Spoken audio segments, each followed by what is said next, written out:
வணக்கம் நேயர்களே, நீங்கள் கேட்டுக்கொண்டிருப்பது தேநீர் கடை. தேநீர் கடை பகுதியில நம்ம வாரம் ஒரு அற்புதமான ஆளுமைய சந்திச்சிட்டு இருக்கோம். அந்த வகையில இன்னைக்கு நம்ம சந்திக்க போற அந்த ஆளுமை யார் தெரியுமா? தமிழகத்தின் நெல்லை மாவட்டத்தில் உள்ள மூலக்கரைப்பட்டியில் பிறந்து மும்பைக்கு இடம்பெயர்ந்து மிகச் சிறப்பாக தமிழ் பணி செய்து வரும் ஒரு எழுத்தாளர், பேச்சாளர், இதழாளர், சமூக ஆர்வலர், தனித்தமிழ் நேசகர், இயற்கை பற்றாளர், கடல்சார் பொறியாளர், மும்பை லெமூரியா அறக்கட்டளையின் நிறுவனர் மற்றும் தலைவர், பெங்களூரு தமிழ் அறக்கட்டளையின் தலைவர், தமிழ் லெமூரியா இதழின் முதன்மை ஆசிரியர், பார்வையின் நிழல்கள் உள்ளிட்ட 10க்கும் மேற்பட்ட நூல்களின் ஆசிரியர், பொறியாளர் குமரராசன் அவர்களை தான் சந்திக்க போறோம்.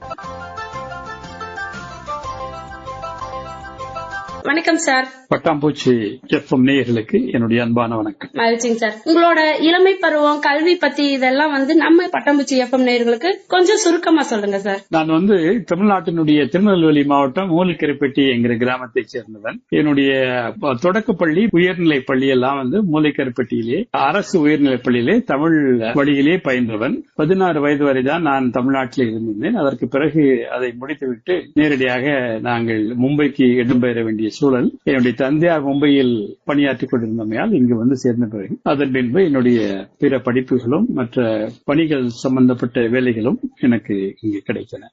16 வயசுலயே மும்பை போயிட்டீங்களா? இப்ப பொதுவா நாம பிறந்த இடத்தை விட்டு இருக்கிற இடம் தான் நம்மளோட வாழ்க்கை மொழியை தீர்மானிக்குது. அதாவது நம்ம அடிக்கடி பேசுற மொழி தான் நம்மளுக்கு திரும்ப திரும்ப வரும். அப்படி இருக்கிறப்ப தமிழ் கூறும் நல்லுலகமா இருக்கிற திருநெல்வேலியில இருந்து மராட்டியம் முழங்கக்கூடிய மும்பைக்கு புலம்பெயர்ந்த நீங்க இப்ப கூட உங்களுக்கு தமிழ் மீதான ஆர்வம் குறையாமையே இருக்குங்களே, அது எப்படிங்க? தமிழ் என்பது நம்முடைய வேர். நான் அடிக்கடி பயன்படுத்தக்கூடிய சொல் தமிழும் நாமும் வேறல்ல, தமிழே நம் வேர் என்பது. அதாவது நான் பள்ளிக்கூடம் படிக்கக்கூடிய காலகட்டத்திலிருந்து தமிழில் குறிப்பாக தமிழ் இலக்கியங்களை படிப்பதில் எனக்கு மிகுந்த ஆர்வம் உண்டு. அந்த ஆர்வம் மட்டுமல்ல, அதோடு திராவிட இயக்கத்தோடு இருந்த தொடர்பினாலும் தமிழ் மீது ஒரு தனியாத தாகம் இருந்தது. அது மும்பைக்கு வந்தவுடன் மும்பை என்னவோ நாம் உடனடியாக வேற்று மொழியினரோடு பழகக்கூடிய வாய்ப்பின்றி மும்பையிலே தமிழர்கள் பெரும்பாலாக வசிக்கிறார்கள். அதாவது 100-150 ஆண்டுகளுக்கு முன்பாகவே மும்பையில் தமிழர்கள் வசிக்கிறார்கள். மும்பையில் கிட்டத்தட்ட ஒரு 15-20 லட்சம் தமிழர்கள் இன்றும் கூட வசிக்கின்றார்கள். எனவே வந்தவுடன் அந்த வேறுபாடு எதுவும் தெரியவில்லை. இங்கும் தமிழ்நாட்டில் இருப்பது போல தமிழ் சங்கங்கள் இருக்கின்றன, அரசியல் கட்சிகள் இருக்கின்றன, சமூக இயக்கங்கள் இருக்கின்றன. எனவே அவர்களோடெல்லாம் தொடர்பு கொள்வதற்கு நாம் தமிழைத்தான் பயன்படுத்துகிறோம். அதோடு அந்த தமிழின் மீதான ஆர்வம் தொடர்ந்து பல்வேறு நூல்களை வாசிப்பதில் எனக்கு மிகுந்த ஆர்வம் உண்டு. அந்த ஆர்வத்தின் காரணமாக பல இலக்கியங்களை நானாகவே படித்து என்னுடைய தமிழ் இலக்கிய அறிவை வளர்த்துக் கொண்டேன். பிறகு நம்முடைய பணிகளுக்காக வேண்டி நாம் இந்தி மொழியை கற்றுக்கொண்டது, அல்லது மராத்தி மொழியை கற்றுக்கொண்டது, அல்லது ஆங்கிலத்தை கற்றுக்கொண்டது எல்லாம் படிப்படியாக நம்முடைய தேவைக்கு ஒப்ப அவைகள் நாமாகவே கற்றுக்கொள்கிறோம். அருமைங்க சார். தமிழ் இலக்கியம் சமூகம் சார்ந்து இயங்கக்கூடிய இந்த லெமூரியா அறக்கட்டளை ஆரம்பிக்கிற எண்ணம் உங்களுக்கு எப்படி வந்தது? எப்ப ஆரம்பிச்சீங்க? அது கொஞ்சம் சொல்லுங்க. அதாவது லெமூரியா அறக்கட்டளை என்பது பிற்காலத்தில் வந்தது. அதற்கு முன்பாகவே நான் நம்முடைய தமிழ் மக்களுக்கு பிற இதழ்கள் போல இல்லாமல் தமிழர்களுடைய மொழி, பண்பாடு, கலாச்சாரம் சார்ந்த செய்திகளை மட்டும் தரக்கூடிய அளவிலே ஒரு இதழ் வர வேண்டும் என்று எண்ணினேன். அந்த இதழின் பெயர் தமிழ் லெமூரியா என்பது.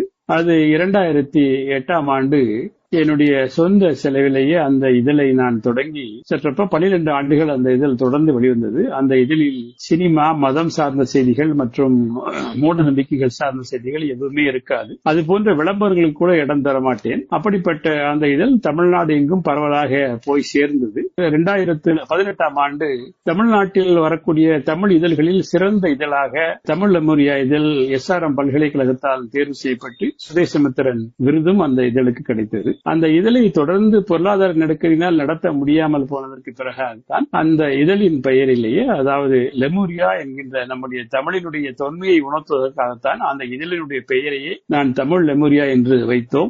அந்த நினைவாகவே லெமூரியா அறக்கட்டளை என்ற ஒரு அறக்கட்டளையை இங்கு நிறுவி நம்முடைய தமிழர்களுக்கும் சரி, மராத்திய மக்களுக்கும், தமிழ்நாட்டில் இருக்கிற மக்களுக்கும் தொண்டு செய்கின்ற ஒரு தொண்டு நிறுவனமாக அது 2012 இயங்கி வருகிறது. மகிழ்ச்சிங்க சார். இந்த லெமூரியா அறக்கட்டளை என்ன மாதிரியான பணிகளை செஞ்சுட்டு வருதுங்க? லெமுரியா அறக்கட்டளையினுடைய முதன்மை பணிகளாக நாம் சொல்வது பெண்களுடைய முன்னேற்றம், மாணவர்களுடைய கல்வி அறிவு, தாய்மொழி கல்வி மட்டுமல்ல, பிற எந்த மாநிலத்தில் இருந்தாலும் சரி அவரவர் தாய்மொழியிலேயே கல்வி கற்க வேண்டும் என்பதற்காக அந்த மாணவர்களை தாய்மொழி கல்வியிலே கல்வி கற்கின்ற மாணவர்களை ஊக்கப்படுத்தும் விதமாக ஒவ்வொரு ஆண்டும் இங்கு மும்பையிலே தாய்மொழியிலே கல்வியை கற்கின்ற மாணவர்களுக்கு ஔவையார் விருது என கடந்த 15 ஆண்டுகளாக நாங்கள் வழங்கி வருகிறோம். அது மட்டுமல்ல, தமிழிலே நல்ல மதிப்பெண்கள் பெற்றவர்கள், தமிழிலே ஆர்வமாக படிக்கக்கூடிய மாணவர்களை ஊக்கப்படுத்துகிற வகையில் அவர்களுக்கு பல்வேறு விருதுகள், திருவள்ளுவர் விருது, தொல்காப்பியர் விருது, தந்தை பெரியார் விருது, காமராசர் விருது, கியாப்பை விருது, இப்படி பல்வேறு விருதுகளை எல்லாம் நாங்கள்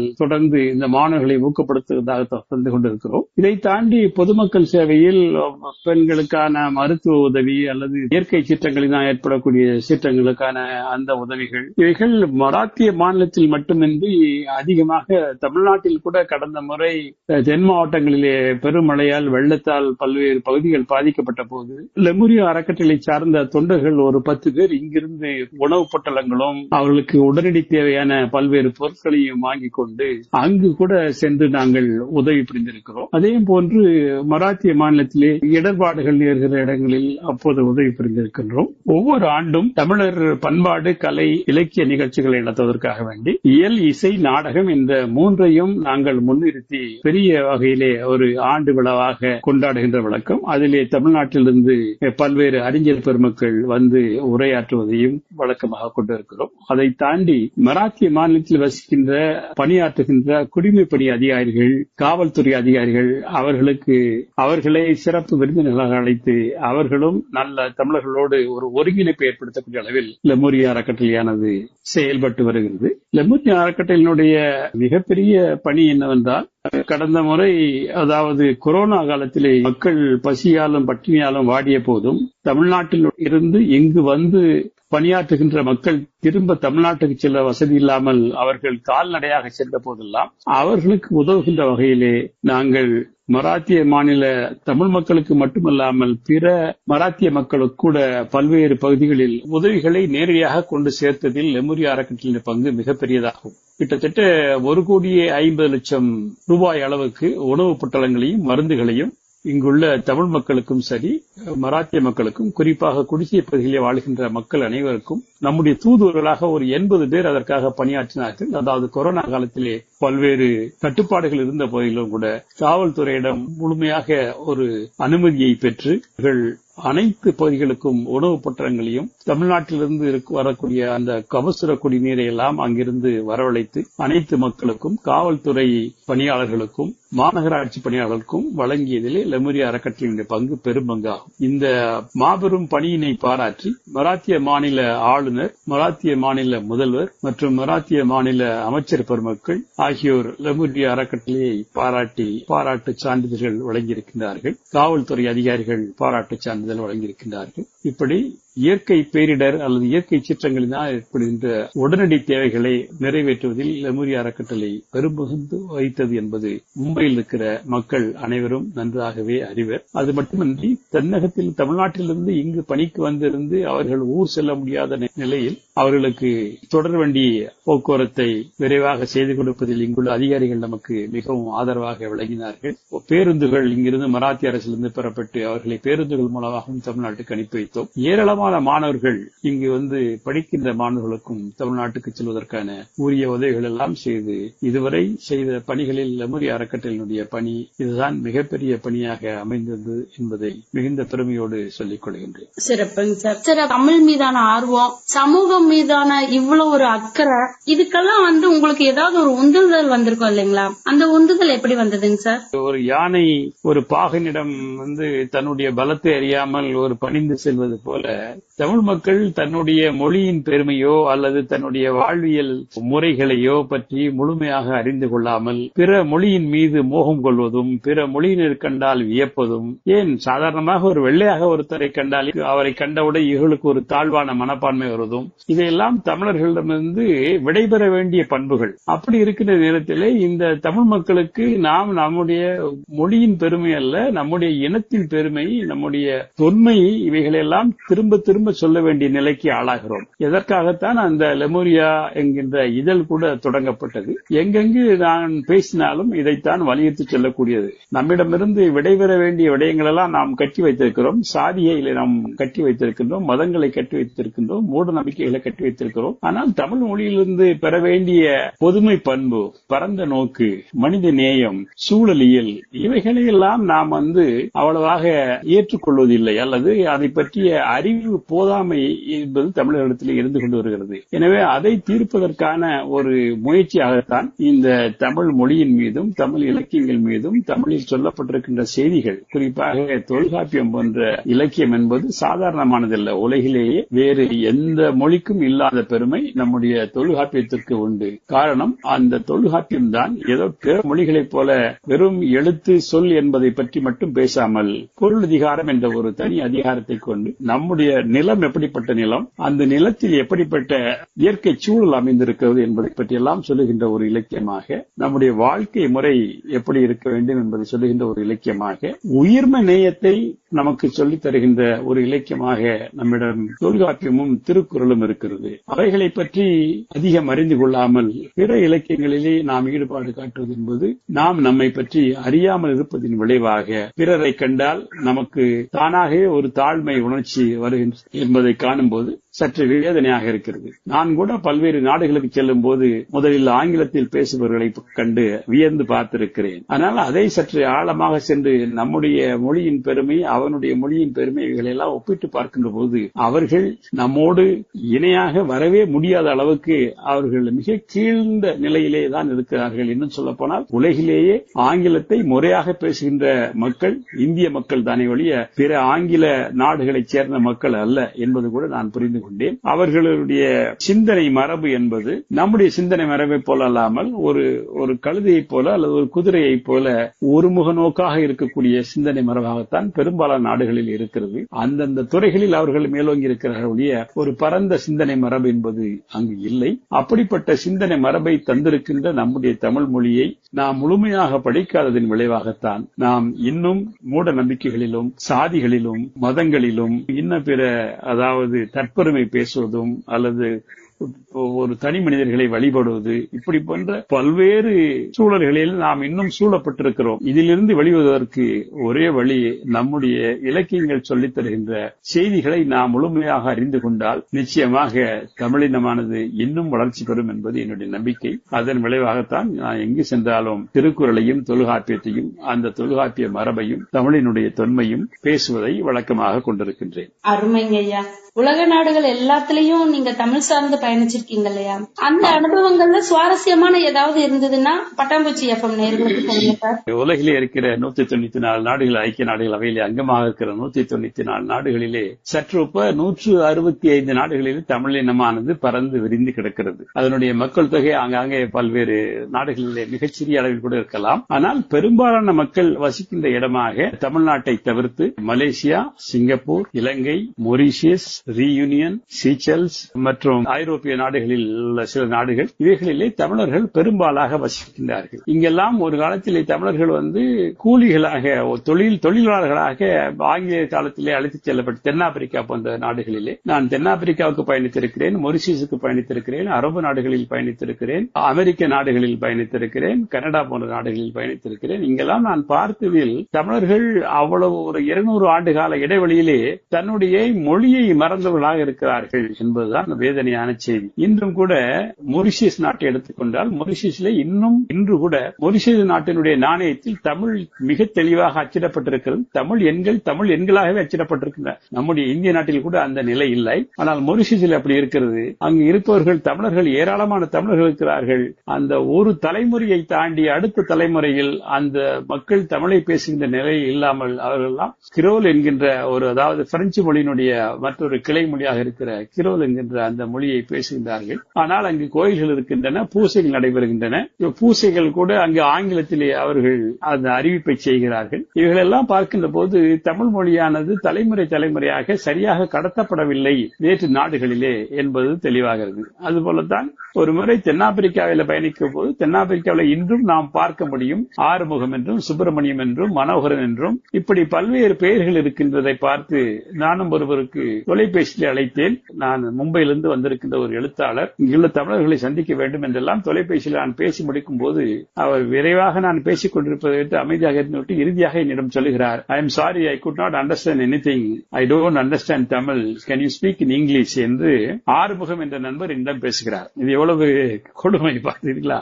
ஆக இப்படிப்பட்ட நிலை தென்னாப்பிரிக்காவிலே கேப்டவுன் நகரிலே நான் பார்த்தேன். அதற்கு பிறகு இங்கு வேறு தமிழர்கள் யாராவது இருக்கிறார்களா என்று தேடி பார்த்த போது அங்கு தமிழ் சங்கமும் அங்கு அமைத்திருக்கிறார்கள். அந்த தமிழ் சங்கத்தினுடைய செயலராக சாமிவேல் நாயர் என்கின்ற ஒருவர் அங்கு தமிழ் சங்கத்தினுடைய செயலராக இருக்கிறார் என்றெல்லாம் சொன்னார்கள். அப்போது அவரை தேடி அந்த தென்னாப்பிரிக்கா டர்பன் நகரிலே போய் தேடிய போது அவர் அங்கு ஒரு கடற்கரை ஓரத்திலே இருந்தார். அவர் தமிழில் நன்றாக பேசுகிறார். எப்படி நீங்கள் நாயர் என்று பெயர் வைத்திருக்கீர்கள், நீங்க எப்படி தமிழ் சங்க தலைவராக இருக்கும் போது அதுவெல்லாம் பின்னாடி வந்ததுதானே, நாங்கள் வந்து ஒரு 300-400 ஆண்டுகளுக்கு முன்பாகவே இங்கு அழைத்து வரப்பட்டவர்கள், அப்போதெல்லாம் நாமெல்லாம் ஒன்றாக இருந்தவர்கள் தானே என்று கேரளம் தமிழ்நாட்டினுடைய ஒரு அங்கம் என்பதை நிரூபிக்கின்ற வரையில் அவருடைய பேச்சு அமைந்தது. உடனடியாக அவர் ஒரு குடும்ப கலந்தாய்வுக்கு ஒரு செய்து அடுத்த நாளே பல்வேறு குடும்பங்களை அழைத்து அங்கே ஒரு விழா நடத்தினார். அந்த விழாவிலே அங்குள்ள மாணவர்கள் அருமையாக தமிழ் பாடல்களை பாடினார்கள். ஆனால் அவர்கள் யாரும் தமிழ் பேசுவதில்லை. அவர் இசையாக அதை ஏற்றுக்கொண்டிருக்கிறார்கள் ஒழிய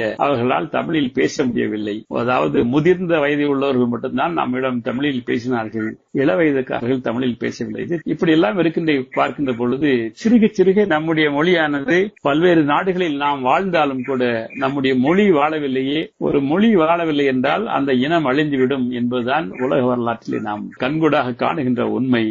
எனவே அதற்காக நாம் உலகெங்கும் தமிழை பரப்ப வேண்டிய ஒரு சூழலில் இருக்கிறோம். அதற்காகத்தான் தமிழ் அறக்கட்டளை என்கின்ற ஒரு அறக்கட்டளை நிறுவி உலகெங்கும் இருக்கின்ற தமிழ் படிப்பதற்கு வாய்ப்பில்லாத குழந்தைகளுக்கு நாங்கள் தமிழை சொல்லித் தருகிறோம். இதுவரை கடந்த 4 ஆண்டுகளில் ஒரு 7000 தமிழ் மாணவர்கள் எங்களிடம் தமிழ் கற்றிருக்கிறார்கள்.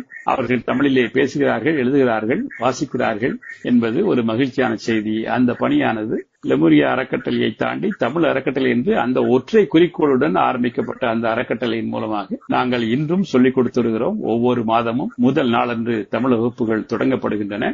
ஆசிரியர்கள் குழந்தைகளுக்கு ஏற்றவாறு அந்த தமிழ் மொழியை சொல்லுகின்ற பொழுதே மூதுரை, திருக்குறள், நன்னறி போன்ற கதைகளையும் சொல்லி அந்த மாணவர்களுக்கு தமிழ் சொல்லி தந்திருக்கிறார்கள். பேராசிரியர் நன்னன் அவர்களுடைய பேரன் கூட எங்களிடம் தமிழ் படித்தவர் தான். அப்படி ஒரு தொண்டையும் நாங்கள் தொடர்ந்து செய்து வருகின்றோம். எனவே தமிழ் மொழியை காப்பாற்றுவது நம்முடைய வாழ்வினுடைய உயரிய குறிக்கோளாக இருக்க வேண்டும்.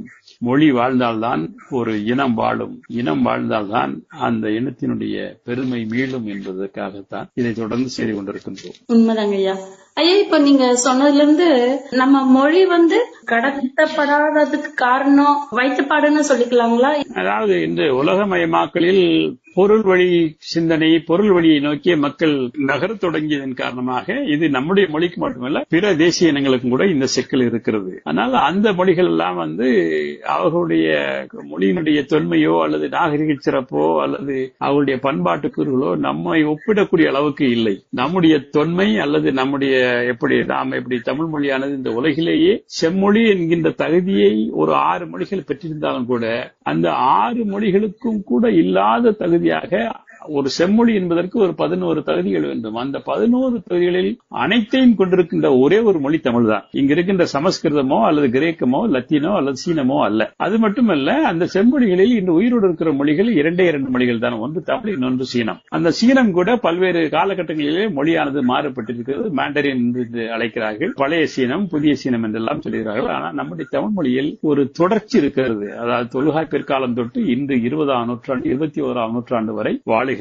கவிஞர்கள் வரை அந்த மொழியானது ஒரு தொடர்ச்சியை கொண்டிருக்கின்ற ஒரு மொழியாக இருக்கிறது. பிற மொழிகளைப் போல இடையிடையே அருந்து விடாமல் அல்லது அழிந்து போகாமல் அல்லது மொழிகளிலே மாற்றம் ஏற்படாமல் தொடர்ந்து பேசப்படுகின்ற அதே வடிவில் இருக்கின்ற ஒரே ஒரு மொழி உலகிலேயே தமிழ் மொழி ஒன்றுதான். எனவே அந்த மொழியினுடைய பெருமையை அந்த இனமே அறியாமல் இருக்கின்ற பொழுதுதான் வேதனையாக இருக்கு.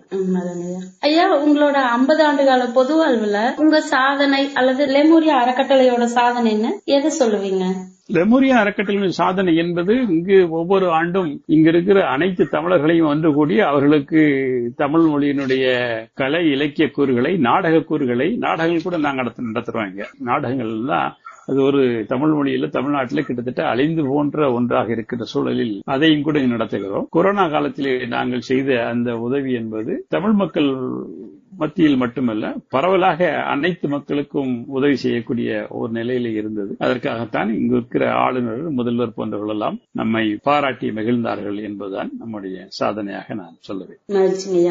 நீங்க வெளியிட்டிருக்கக்கூடிய நூல்களை பத்தி சொல்லுங்க ஐயா. நான் இதுகாரும் ஒரு 12 நூல்களை எழுதியிருக்கிறேன். நான் உலகத்தில் ஒரு 40 நாடுகளுக்கு பயணித்திருக்கிறேன். பெரும்பாலும் என்னுடைய பணி நிமித்தமான பயணமாக இருந்தாலும் சரி, அல்லது ஏதாவது தமிழ் நிகழ்ச்சிக்கு அழைக்கப்பட்ட நிகழ்வாக இருந்தாலும் சரி, அவைகளெல்லாம் எங்கு சென்றாலும் எல்லா நாட்டிலும் தமிழர்களை தேடி தேடி அலைந்து அவர்களுடைய நிலை எவ்வாறு இருக்கிறது என்பதை அறிந்து கொள்வதில் ஆர்வம் கொண்டிருந்தேன். அப்படிப்பட்ட ஆர்வத்தின் காரணமாக தான் நான் இப்போது சொன்ன அந்த தென்னாப்பிரிக்க செய்தியாக இருந்தாலும் சரி, அல்லது மொரிஷியஸ் செய்தியாக இருந்தாலும் சரி, இது போன்ற பல நாடுகளிலே தமிழர்களுடைய வாழ்வு, அந்த இனத்தினுடைய வளர்ச்சி எப்படி இருக்கிறது, அது குறுகுவதற்கான காரணம் என்ன என்பதை பற்றியெல்லாம் ஆய்ந்து அதே ஒரு நூலாக பார்வையின் நிழல்கள் என்கின்ற ஒரு நூலை 2005ஆம் ஆண்டு நம்முடைய அன்றைய தினம் கல்வி அமைச்சராக இருந்த இனமான பேராசிரியர் அன்பழகனார் அவர்களுடைய முன்னுரையோடு அந்த நூலானது மும்பையிலேயே வெளியிடப்பட்டது. அதிலே இந்த பயண குறிப்புகள், தமிழர்களுடைய இனக்குறிப்புகள் அனைத்தும் ஒரு 10 நாடுகளை பற்றிய குறிப்புகள், அமெரிக்கா தொடங்கி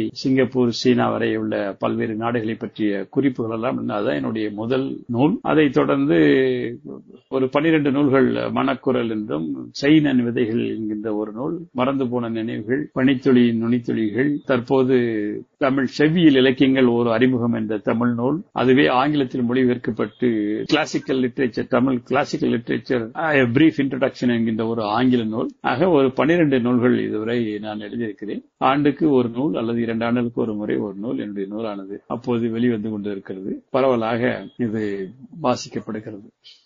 ஐயா, உங்களோட ஆய்வுகள் படி தமிழ் மொழி எவ்வளவு பழமையான மொழி? தமிழ் மொழியினுடைய பழமை என்பது ஒரு அறுதிட்டு சொல்ல முடியாத அளவுக்கு பழமையானதாக இருக்கிறது. 2000 ஆண்டு பழமையான மொழி என்று இதுகாரும் சொல்லி வந்தோம். ஆனால் கீழடியினுடைய ஆய்வுக்கு பிறகு அது 2700, 800 என்று போகிறது. அதுவே நம்முடைய இரும்பு கருவிகள் தமிழர்கள் கண்டு கையாண்டிருக்கிறார்கள் என்பதை பார்க்கும் போது 5000 ஆண்டுகளுக்கு முன்பாக செல்கிறது. ஒரு மொழியினுடைய வயதை சொல்ல வேண்டுமானால் ஒரு மொழியிலே தொல்காப்பியர் காலம் என்பது இன்றிலிருந்து சற்றொப்ப 2700 ஆண்டுகளுக்கு முந்தியது தொல்காப்பியர் காலம் என்று அறிஞர்கள் கணக்கிடுகிறார்கள்.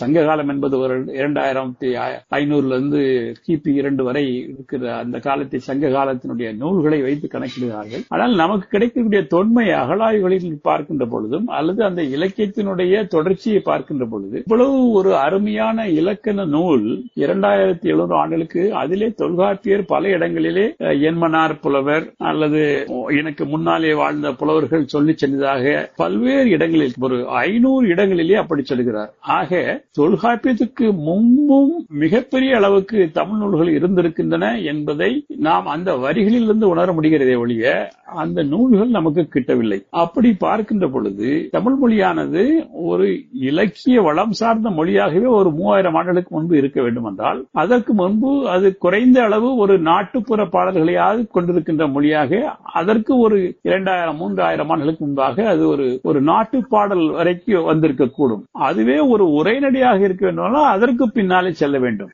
அதற்கு பின்னால் சென்றால்தான் அந்த மொழியினுடைய எழுத்துக்களுடைய உருவாக்கம் அல்லது ஒளியினுடைய உருவாக்கம் இதெல்லாம் பார்க்கின்ற பொழுது பாவனர் சொல்வது போல ஒரு சற்று ஒப்ப ஒரு 30,000 ஆண்டுகளுக்கு முந்தைய மொழியாக தமிழ் மொழி இருக்க வேண்டும் என்று பாவனர் சொல்வதுதான் சரி என்று எனக்கு படுகிறது. அப்ப கல் தோன்றி மண் தோன்றா காலத்தை முன் தோன்றிய மூத்த குடி அந்த சொல்ல கூட கல் தோன்றி மண் தோன்ற காலத்து 2 வரி தான் நீங்க சொல்றீங்க.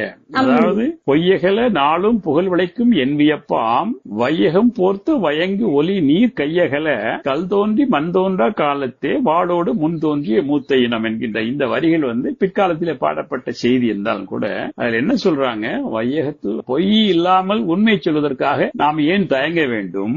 வையகம் போத்த வயங்கு ஒலி நீர் கையகலன்னு சொல்றாங்க இல்லையா? அதாவது இந்த நிலமானது நீரால் சூழப்பட்டிருந்தது. அந்த நீர் வற்றி ஒரு கையகல என்கின்ற அந்த சொல்லிலே அங்கு ஒரு மலை அங்கு ஒரு கல் தெரிகிறது, அல்லது குறிஞ்சி நிலமானது அங்கு உருவாகிறது என்கின்ற ஒரு அறிவியல் செய்தி அங்கு அடங்கி கிடக்கிறது. நம்ம சாதாரணமா கல் தோன்றி மண் தோன்றான்னு நம்ம சொல்லுவோம். இதெல்லாம் ஒரு கற்பனை மாதிரி தெரியுது அப்படின்னு நம்ம சொல்லுவாங்க பல பேரு.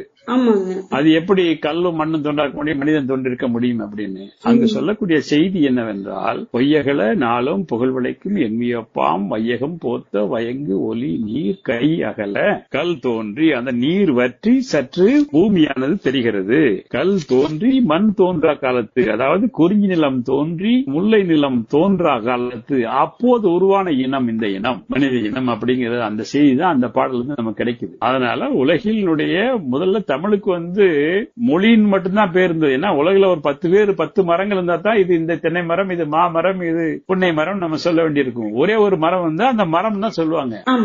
அப்படி இருந்தது. உலகிலுடைய ஒரே மொழியாக இருந்தது தமிழ் மட்டும்தான். அதனால்தான் இன்று தமிழினுடைய அனைத்து சொற்களும் அனைத்து கூறுகளும் எல்லா மொழிகளும் பறந்து கிடக்குது. 1, 2 அல்ல, எல்லா ஆங்கிலம் உட்பட லத்தீன் உட்பட பல மொழிகளிலே பறந்து கிடக்கிற சொற்கள் தமிழ் சொற்கள். ஒரு எடுத்துக்காட்டுக்காக வேணா சொல்றேன் உங்களுக்கு.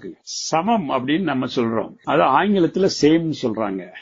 நம்ம கோலம் அப்படிங்கிறோம், ஆங்கிலத்துல குளோபுன்னு மாத்திருக்கிறான்.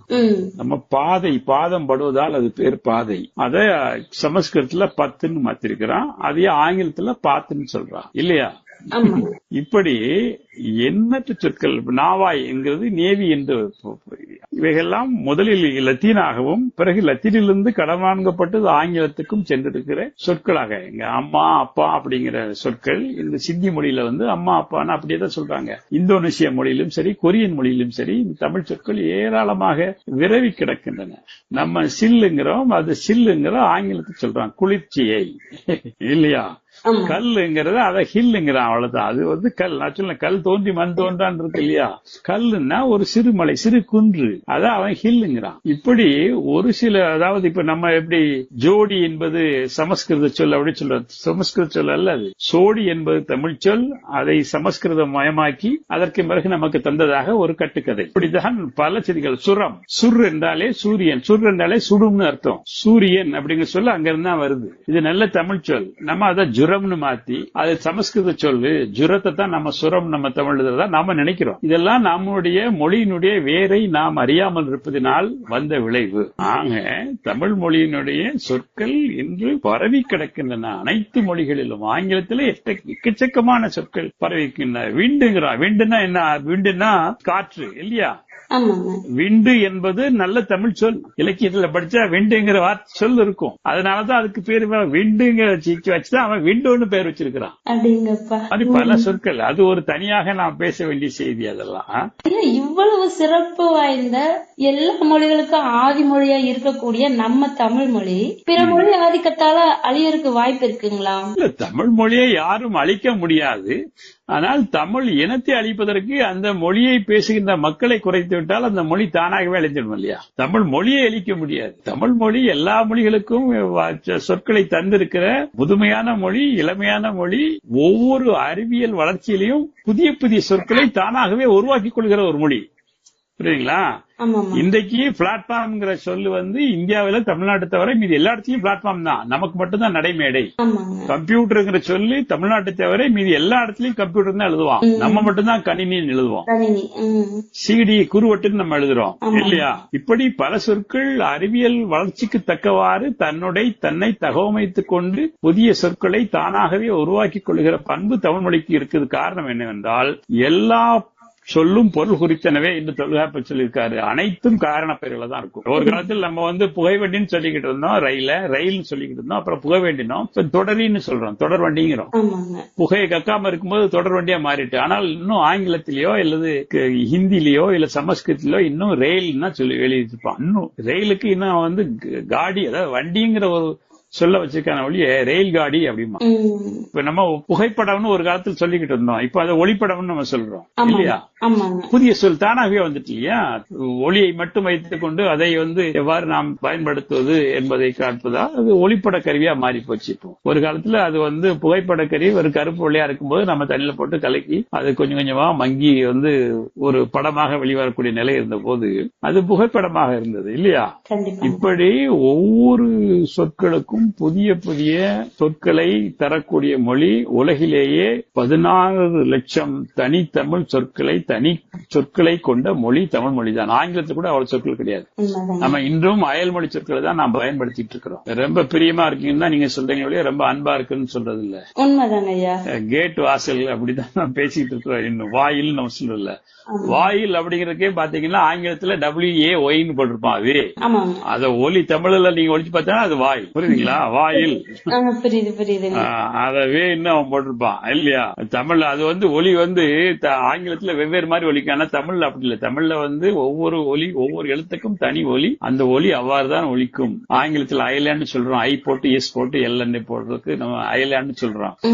தமிழ்ல அப்படி ஏதாவது ஒரு வார்த்தை அப்படி ஒலிக்காத வார்த்தைகள் நம்ம சொல்ல முடியுமா?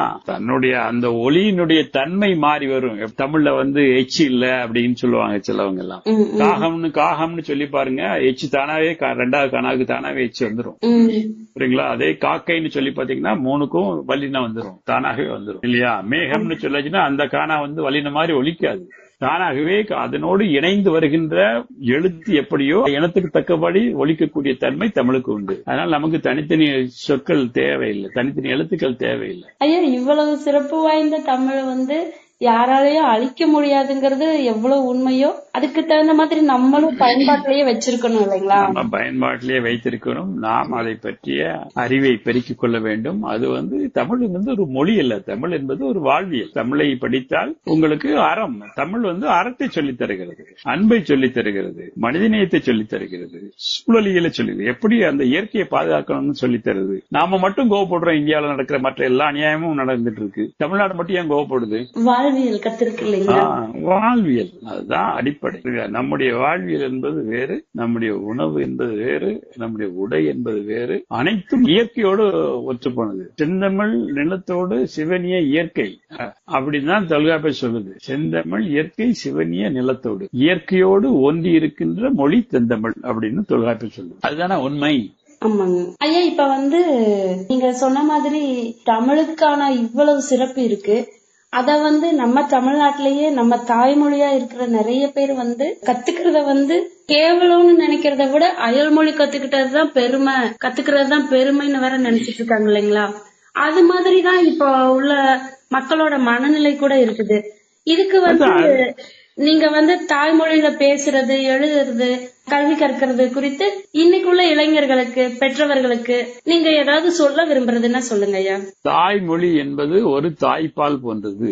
தாய்ப்பால் குடித்த குழந்தைக்கு இயற்கையாகவே நோய் எதிர்ப்பு சக்தி இருக்கும். அதே போல தாய்மொழி என்பது ஒரு மனிதனுடைய சிந்தனையை ஊக்கப்படுத்துவது. நாம் எவ்வளவுதான் பல்வேறு மொழிகளை படித்தாலும் ஒரு கணக்கு போடுற சொல்லுங்களேன், இப்போ 5 5 25 சொல்றோம் இல்லையா?